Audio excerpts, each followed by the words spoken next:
Hi, my name's Carmela and this is Carma Yoga Zone. Today's lesson is all about the hips. Now this is a great sequence for releasing tension in that area. It's a real tonic. So before we start, I'll just explain that we're going to start off with some nice gentle hip openers and then we'll graduate into something a little bit more in depth. So let's begin. For this sequence you will need a blanket, 2 blocks and a belt. So keep all those things handy. Now we're going to start with Adho Mukha Virasana. You need to be towards the back end of your mat. Your big toes are touching and your knees as wide as the mat. And just sit firmly down onto your heels. Start to walk the hands forward. Keep your back well down, well anchored. Align your hands with your shoulders and spread your fingers. Keep your head up for a little bit so you bring your chest well forward and then coming down. Relax the forehead onto the mat. You may use a block under your head if your back's a little bit tighter. Press evenly into the hands and fingers. Lengthen your spine and stay anchored into your lower back. Let the breath flow evenly.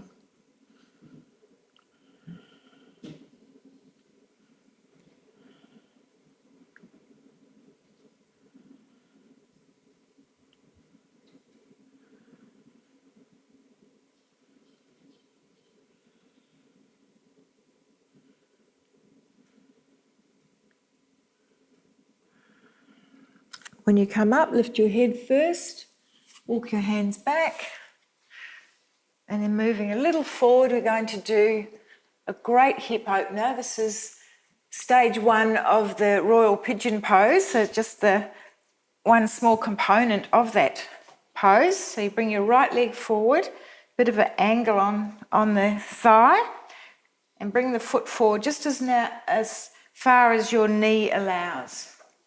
The back leg is in a straight line with the foot, rotate it in. Drop deeply into the hips and the groin, and then lifting your chest as you come forward. Pause on your elbows, and then you can walk the elbows a little bit further out and relax your head.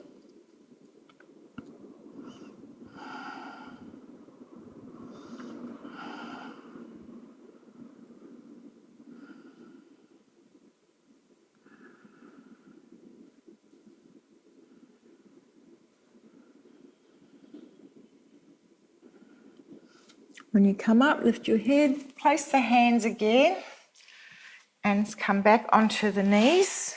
It's a gentle changeover. And then the other leg, bring that forward. Adjust the back leg. Turn it in so you're right on the centre of the kneecap of the back leg and your hips are level. Lifting forward, pausing at your elbows.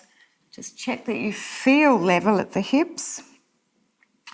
You can go deeper into this pose by extending the arms all the way forward, or you can just stay on the elbows like I did for the first side. Head relaxed.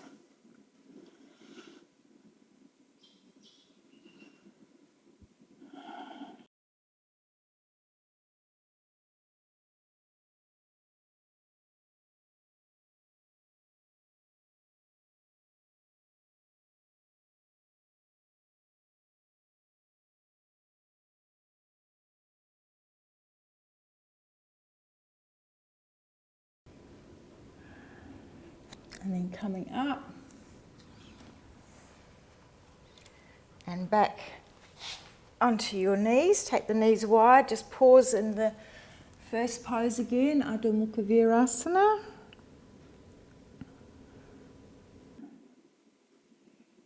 And then coming back up and take your blocks. One block will be here and one there. We're going to be doing Gomukhasana. You'll need to also keep your belt handy.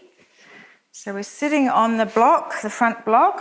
Make sure your sitting bones are evenly placed. Left leg under and right leg on top. Bring the heels in close to your hips Check you got one knee above the other, and also pull the left buttock out a little bit so you can descend the right sitting bone and feel that you're evenly placed on the block. Your hips are level. Okay, so with a twist, we'll take the arm across, rotate the forearm up, and the back hand goes to the block behind you for support. So you can use that to keep your spine really straight. Inhale and lift your spine, and then exhale, revolving. Keep working your exhalations, making them longer than the inhalation.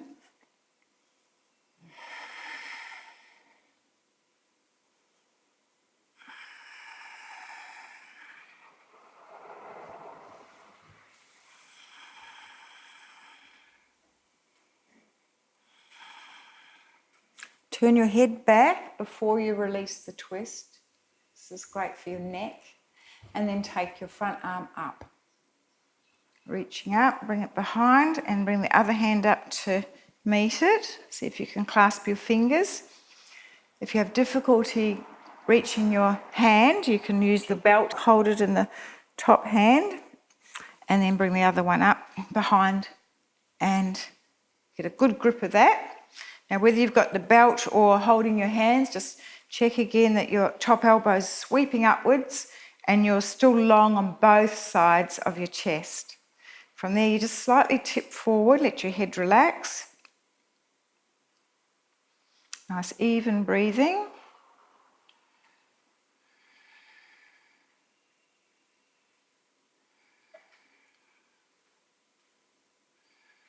Coming back to the top. Release the arms, stretch them out, and then we'll change legs.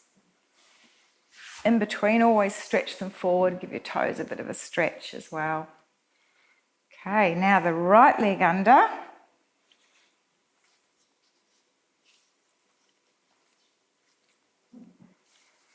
Make it compact and check that you're level again at the sitting bones.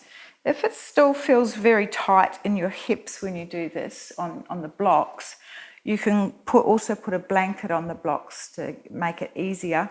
Or the opposite to that, if you find it really easy, you can do it on a lower level as well, maybe on just a folded blanket. So twisting again.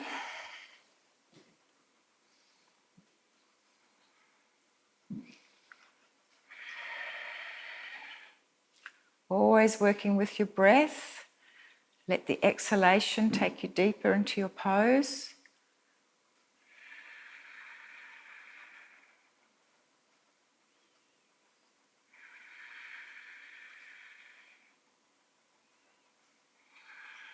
Keep your shoulders square to the side and just turn your head back.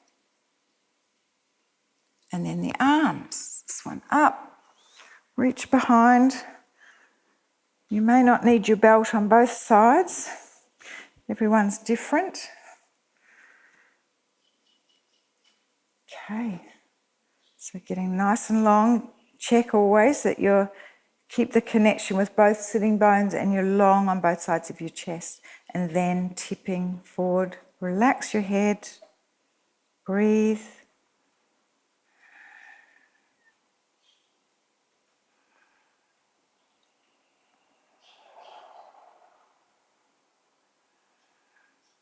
And back to the top, letting go, and legs forward again. Great. Okay, so now a real favourite sequence we're going to do next. For this, you'll need your blanket. Now, if you hold it on the short end and roll it up firmly, move those blocks out of the way. You'll need a belt as well. And you're going to be laying down the full length of your mat. And the rolled up blanket needs to be firmly against the right hip for support. So nicely placed on your mat, so you're even. Just release any ponytail lumps at the back there so your head's comfortable. And have your belt at the ready. So we start by feeling the foundation, extend the heels away, press the thighs down.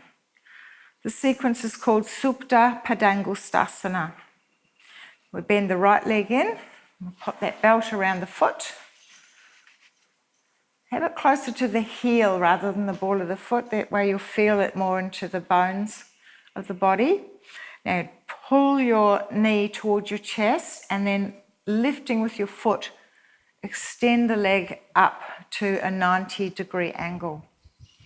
Draw your shoulders down and maintain good support in your foundation leg, the one on the mat.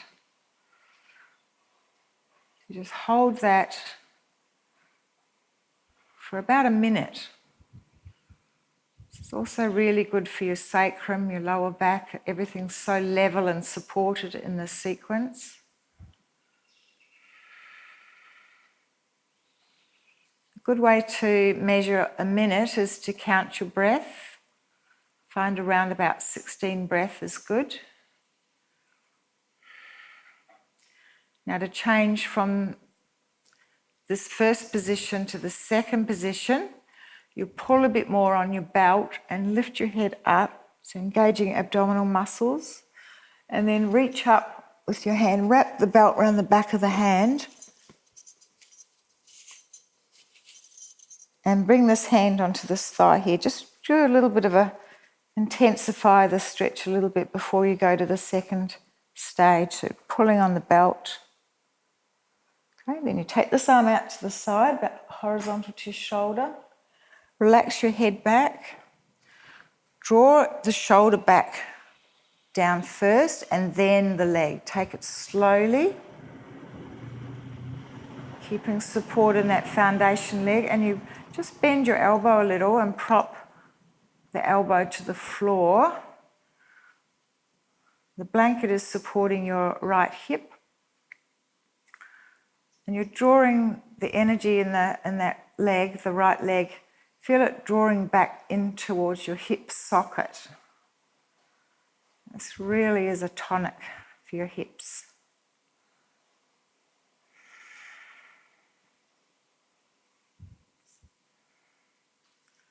So being done with your body in a supine position, your mind is very relaxed. You can simply observe your body, always keeping your attention on your breath and using the breath to release any tightness you feel.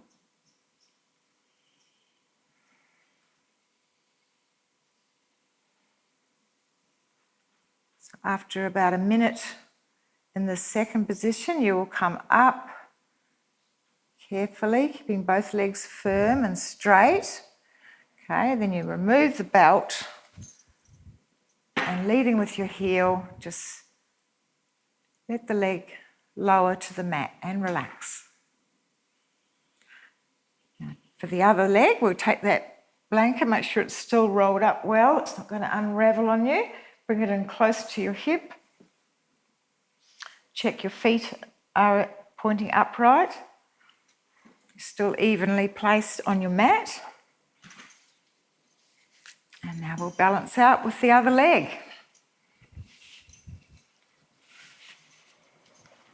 Drawing the knee towards you first, and then push your foot into the belt as you bring the leg to an upright position. Pull also on the belt. Check your shoulders and your chin is down. And hold for 1 minute.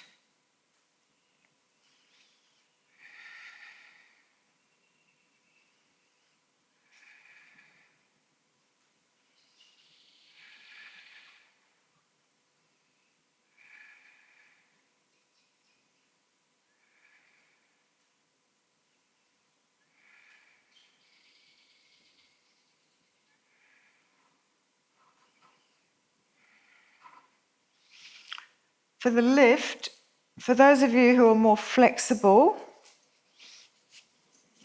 once you've got hold of that belt and got the support in this leg, you can really draw firmly onto that belt to bring the leg closer towards you.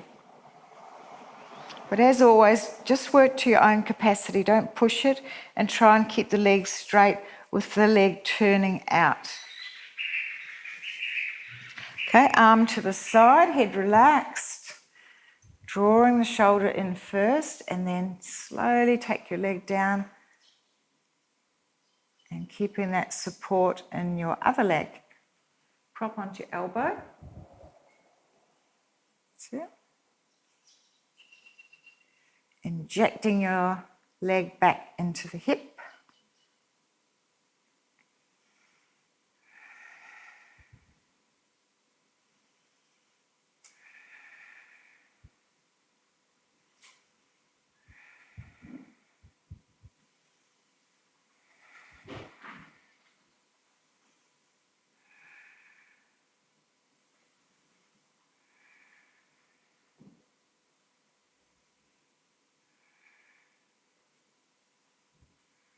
And then pulling on the belt, nice firm leg as you bring it back. Remove the belt and lower. Relax. Okay. So, next we have Anantasana, another favourite. For this you will need maybe a belt, maybe you can manage without a belt. I'll give you the two options. So Anantasana you do laying on your side. So you position this leg nice and straight, just move the flesh of the hip back so you're right on the front edge of your hip. Extend your elbow in a straight line, so you're nice and long through that whole left side of your body. This hand's in front for support, and keep your belt handy.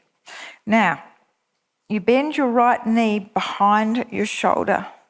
Keep your arm in front of the leg, and with 2 fingers you can hold your big toe. If this is difficult, you would get the belt and pop it around your foot and hold it close to your foot. But I can easily reach my toe, so I'm going to do this variation. Draw the knee in and then lift the foot and coming up. You push all the way to your toes in the big toe mound, lift it up, and then you counter that by drawing the shoulder down. The thigh also rotates out slightly. Hold it there, nice and steady.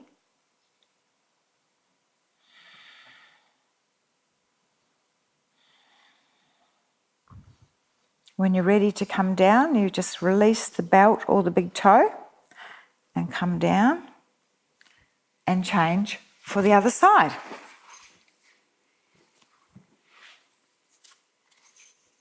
Pop that out of the way.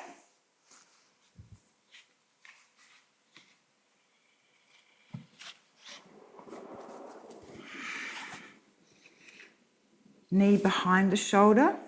You don't want to bring your arm behind the leg to put the belt on, because the leg will roll in the wrong way. So always bring the arm on the inside of the leg. Draw the knee in towards your shoulder and then take it up.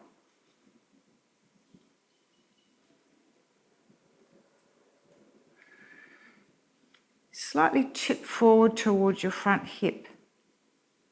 Find that edge where you can balance.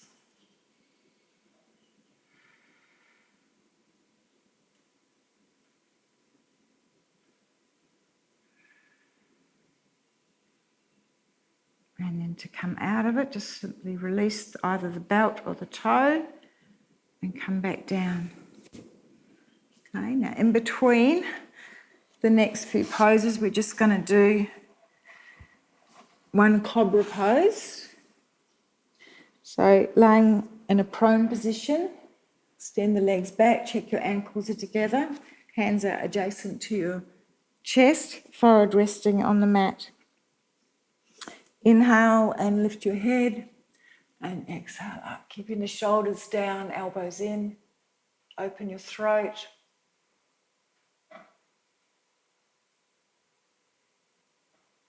and then back. Just pause, resting on your head.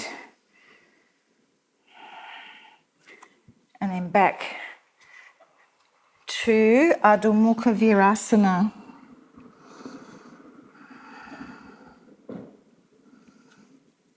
And to finish, we've got 3 more sitting poses that are great for your hips. This one is Baddha Konasana. So you're sitting on a 3-fold blanket. And bring the soles of your feet together. Always buttocks back and hands behind you for support.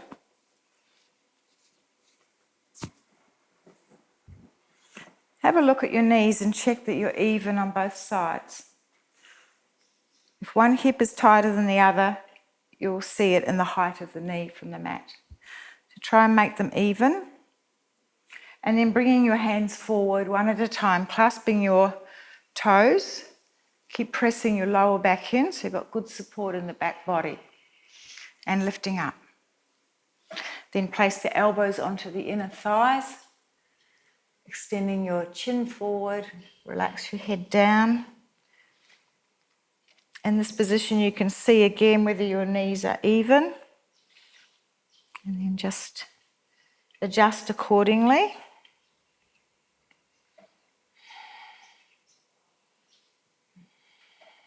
If you're fairly well down in Baddha Konasana, you can also extend your arms.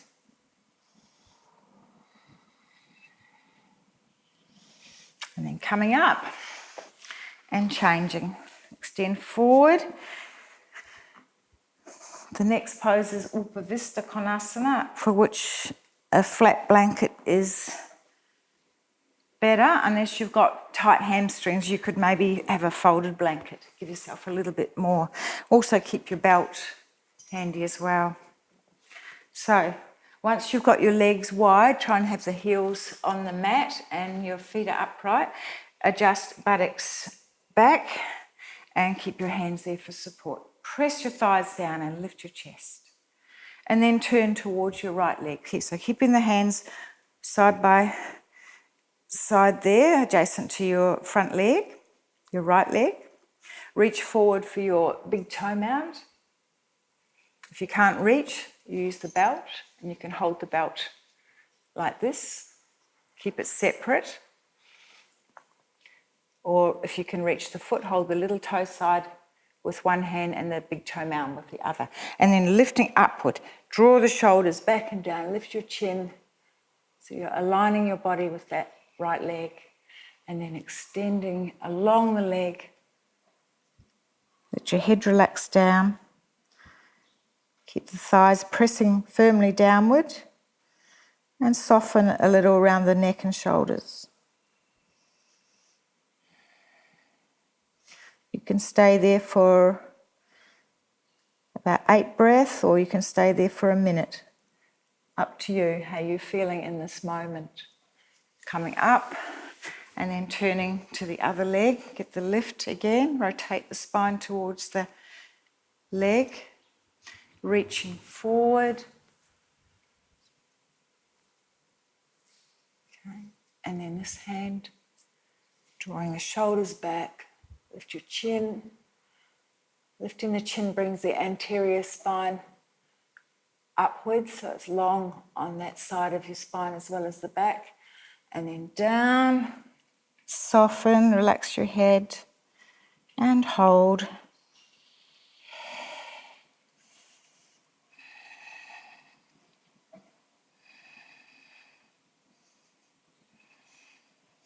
And then when you come up, lift your head, release. Come back to center, and then forward. One hand at a time onto the mat. Keep the sternum projecting up. Check your feet are still upright. And then one step at a time.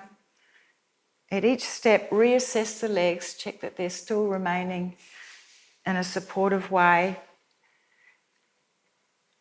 Forward with the arms, just a little bit at a time. So when you reach your edge, You can then relax your head down and be there.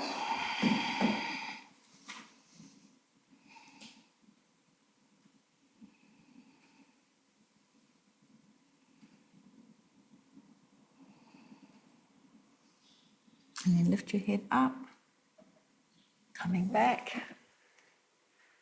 Bring the legs together. If you bring them in slowly because they can feel a little bit challenging otherwise if you've been in that position for a while. Hug your knees. And then one last pose to finish, just to bring everything back to centre. We'll do Paschimottanasana in an upright position. We're just going to bring the hands this time over the top of the feet, like this. And we're going to lift upright with the spine, shoulders down, chuck your chin under. Jalandhara Bandha, one of the bandhas. Legs remain firm. Mind relaxed, breath flowing.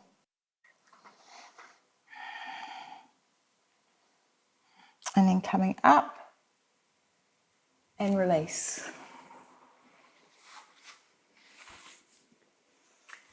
You can lay down and do Shavasana for 5 minutes after that sequence of hip opening poses. That concludes the lesson today for hip openers. Namaste.